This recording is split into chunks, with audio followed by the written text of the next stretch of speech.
Hi, I'm Mindy with Quirky Faith, and I am here today to tell you why I hauled every pair of shoes in the entire house out into my front yard. And it starts with this pair of shoes.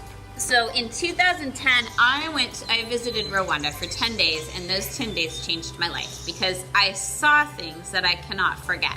That when I'm in the shower, I think about clean water, and when I'm at a buffet, I think about food and hungry kids, and I think about Rwanda all the time. And these were the shoes I wore.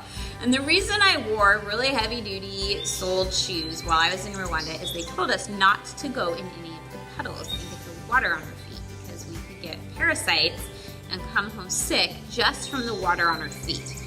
And I didn't want to step on any bugs, and there were all kinds of reasons that I wore shoes in Rwanda. Well, one day we were tromping through out to this field to see where some new land had been purchased, and this kid was following us along, and he was having a hard time keeping up because his shoes were falling apart. I mean, literally, they were like falling apart, and he had to stop every couple feet to put them back together. And one of my friends had a thing of duct tape, and he stopped the kid, took his shoe, duct taped the shoe back together, and gave it back to him. And this kid had the biggest smile. He was thrilled over duct taped shoes, and I will never forget that image.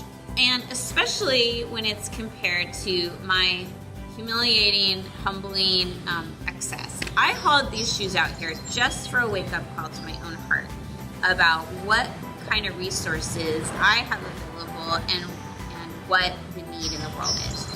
And I did this to encourage you to do something similar. I go stand in your closet or look in your kid's closet and see how many shoes your kids have. And have your kids ever missed school because they didn't have shoes? Mine haven't, And I only did this because I'm considering a shoe tax where maybe I donate $1 a shoe so that kids across the world can have shoes. Let me show you the shoe. This is what I'm fundraising for. This is the shoe that grows. It's from Because International. You can see a great video by Because International that describes how this shoe works. But basically, a child who receives this shoe can have it for years because it grows. And it can go up to 5 different sizes. It's got a great thick sole, so it's going to protect those kids from the parasites in the dirt or the water, the standing water.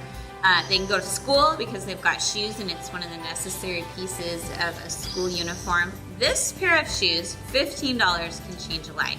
So I have friends going to Rwanda in June, back to visit people that we met and that we know, friends. There's a big wedding, and it's kind of like the royal wedding this morning. There's a big wedding in June, and I am excited because I can't go, but my friends said that I could have 2 suitcases, 2 of their allotted suitcases I could have. And so I can send 2 duffel bags full of shoes. That's 100 pairs of shoes to kids we know, kids who are enrolled in the Nagara Foundation. 100 shoes. 100 pairs of shoes. And so far, I only have $500 left to raise, and you can be involved. So today, I just encourage you, take a look at your shoes. Consider, is there something that I can do to make a difference in the life of a child overseas? I love it that people have gotten on board. I'm overwhelmed by your generosity, and I invite those of you who are just hearing about it to get on board. Shoe that grows.